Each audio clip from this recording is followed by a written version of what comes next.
In early 1333, King Edward III of England marched north to restore his ally, Edward Balliol, claimant to the Scottish throne. His target was Berwick upon Tweed, Scotland's wealthiest port and the key to the eastern border.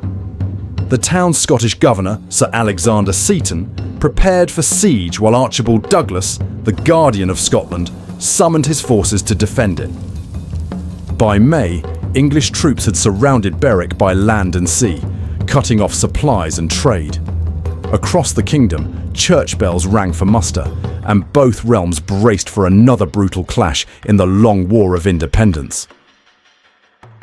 By late May 1333, Edward III's army had fully encircled Berwick, beginning a siege that would last for weeks.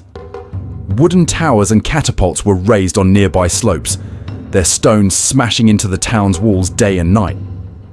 The English fleet sealed the harbour, cutting every route for food and relief.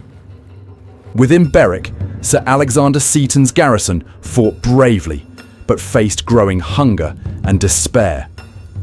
The siege became a grim stalemate of endurance and exhaustion, with the outcome now resting on how swiftly the Scots could strike back. News of Berwick's peril reached Archibald Douglas at Roxburgh, where he called the Scottish levies to arms. Messengers rode through the border shires, summoning knights, burghers and farmers alike. Douglas's host grew swiftly, a force bound by loyalty and necessity rather than unity. Many among them remembered Bannockburn and swore to drive the English back once more. By mid-June, the Scottish Guardian had assembled his army near Dunbar, ready to march south and break the siege before Berwick fell. As Douglas prepared to march, Berwick's situation grew desperate. English bombardments shattered towers, and disease began to spread within the crowded town. Sir Alexander Seton sent urgent word that without immediate aid, the garrison could not hold another week. Edward III, confident in victory, demanded unconditional surrender, knowing starvation would soon decide the outcome. The fate of Berwick now hung on whether Douglas could reach the town before it yielded. By early July 1333, Berwick's defenders could no longer resist the siege without help. Sir Alexander Seton met with the English commanders beneath the town walls to negotiate a truce. It was agreed that Berwick would surrender unless the Scots arrived to relieve it within a set number of days. To ensure good faith, Seton's young son, Thomas, was taken hostage by Edward III. Inside the battered town, the garrison swore to hold the ramparts to the last hour, trusting that Archibald Douglas was already on his way. Archibald Douglas, now Guardian of Scotland, set his army in motion to relieve Berwick before the truce expired. His forces, knights, spearmen and archers, moved swiftly through the border hills despite poor weather and rough terrain. Scouts reported English positions entrenched around the town and strong defences on the surrounding heights.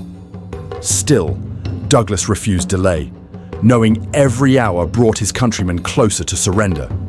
His march carried the hopes of Scotland, yet shadows of doubt lengthened across the land.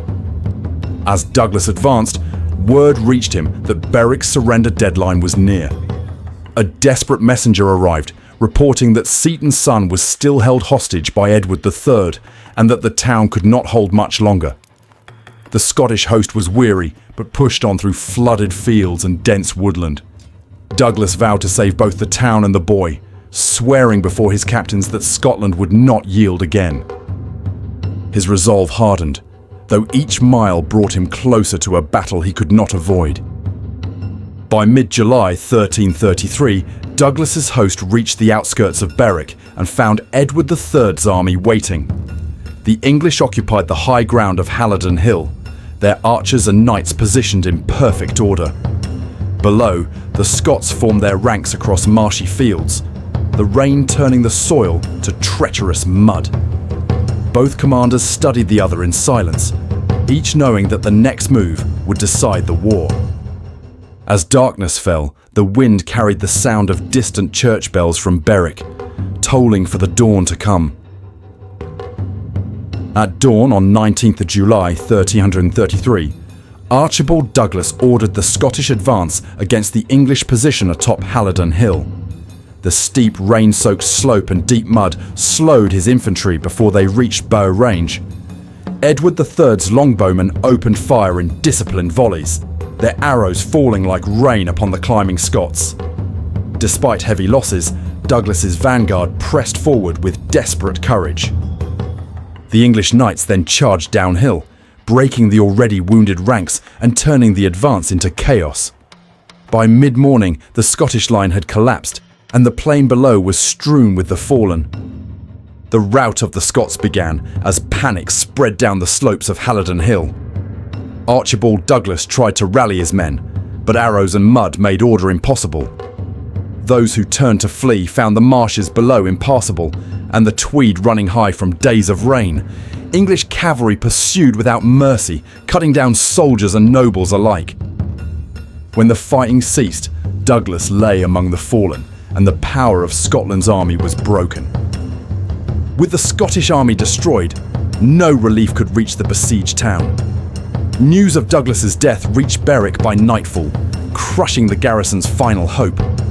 Sir Alexander Seton, bound by his oath, surrendered the town to Edward III to spare the remaining inhabitants.